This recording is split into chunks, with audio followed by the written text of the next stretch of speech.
जैसा आप सभी जानते हैं, बंगाल में चुनाव की घोषणा हो चुकी है और भारतीय जनता पार्टी के सभी कार्यकर्ता हमारे प्रदेश अध्यक्ष जी के नेतृत्व में बंगाल में भारतीय जनता पार्टी की सरकार बनाने के लिए बड़े आत्मविश्वास के साथ चुनावी मैदान में उतरे। हमारे विपक्ष के नेता श्री शुभेंदु अधिकारी जी ने भी चुनाव के पहले ही पूरे बंगाल का दौरा कर बंगाल में फैली अव्यवस्थाएं, अराजकता और आर्थिक बदहाली और विशेषकर घुसपैठ के मुद्दे को बंगाल के जन जन तक पहुंचाने का काम। मित्रों, बंगाल का यह चुनाव बंगाल के लिए तो महत्वपूर्ण है ही है, परंतु पूरे देश के लिए महत्वपूर्ण।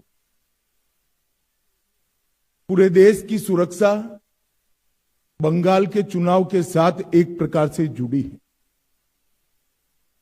असम में भारतीय जनता पार्टी की सरकार बनने के बाद असम से घुसपैठ कमोबेश समाप्त हो गई। अब एक ही रास्ता बचा है जहां से घुसपैठ होकर पूरे देश के अंदर घुसपैठिए फैलते हैं और देश की सुरक्षा के साथ खिलवाड़ करते। इसलिए बंगाल का एक चुनाव बंगाल के लिए महत्वपूर्ण है कई मायनों में, और देश की सुरक्षा की दृष्टि से देश के लिए भी महत्वपूर्ण। भारतीय जनता पार्टी ने तय किया है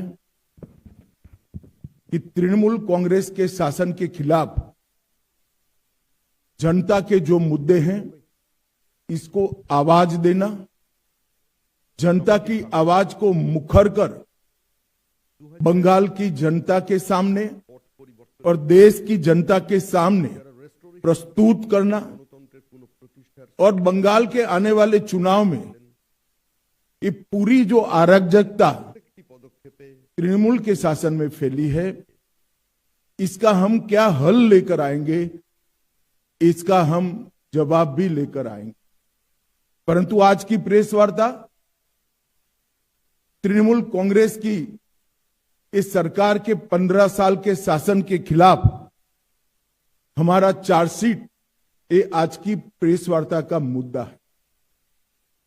ये चार्जशीट जो है वो तृणमूल कांग्रेस भले कहे भारतीय जनता पार्टी का चार्जशीट है, परंतु मैं मानता हूं ये बंगाल की जनता ने ममता बनर्जी की सरकार के खिलाफ लगाया हुआ चार्जशीट है, जिसको भारतीय जनता पार्टी एक आवाज दे रही। एक प्रकार से आने वाला चुनाव बंगाल की जनता को तय करना है कि भय को चुनना है या भरोसे को चुनना। भय के आतंक से मुक्ति पाकर भरोसे के साथ देश जिस तेजी से आगे बढ़ रहा है इसके साथ बंगाल को जुड़ना चाहिए। ये तय करने का चुनाव है। विगत 15 सालों में भय, भ्रष्टाचार और भेदभाव की राजनीति चल रही है। झूठ, डर और हिंसा का सहारा लेकर अपनी राजनीति को आगे बढ़ाने का नया राजनीतिक थ्योरी ममता बनर्जी ने प्रस्तुत किया। कोई भी सरकार को चुनकर आने का आधार जन कल्याण के काम होते हैं। तृणमूल कांग्रेस का चुनकर आने का आधार झूठ, डर और हिंसा है। मगर भारतीय जनता पार्टी 1911 से ही 2011 से ही इसके खिलाफ एक संघर्ष कर रहे हैं, और मुझे लगता है कि इस बार बंगाल की जनता पूर्ण बहुमत के साथ भारतीय जनता पार्टी की सरकार बनाने जा रही। ये जो चार्जशीट है टीएमसी के 15 साल के काले चिट्ठों का संकलन है। सोनार बांग्ला का स्वप्न दिखाकर सिंडिकेट राज स्थापित कर बंगाल की जनता का शोषण करने वाले शासन की कहानी है। तृणमूल कांग्रेस के कुशासन में बंगाल भ्रष्टाचार की प्रयोगशाला बन चुका है।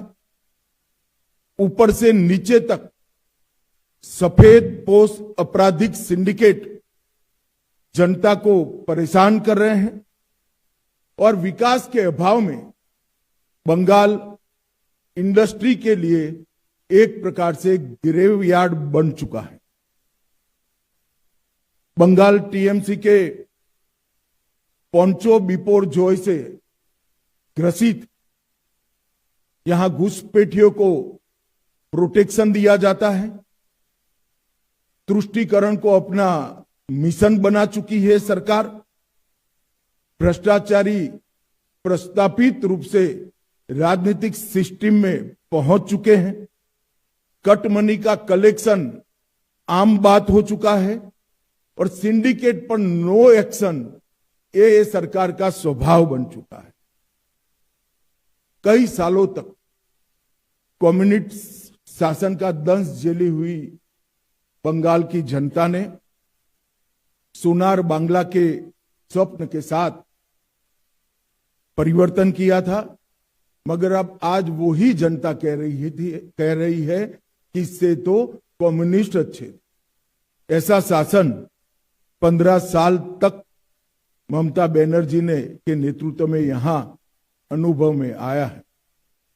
आज मैं ये भी कहना चाहता हूं कि बंगाल की जनता ने लगातार भारतीय जनता पार्टी का समर्थन किया है और ग्रेजुअली भारतीय जनता पार्टी कैसे बढ़ी है इसका मैं आज आप सबके सामने थोड़े आंकड़े भी जरूर रखना चाहूंगा। 2014 में हमारा 17% वोट शेयर था लोकसभा चुनाव में और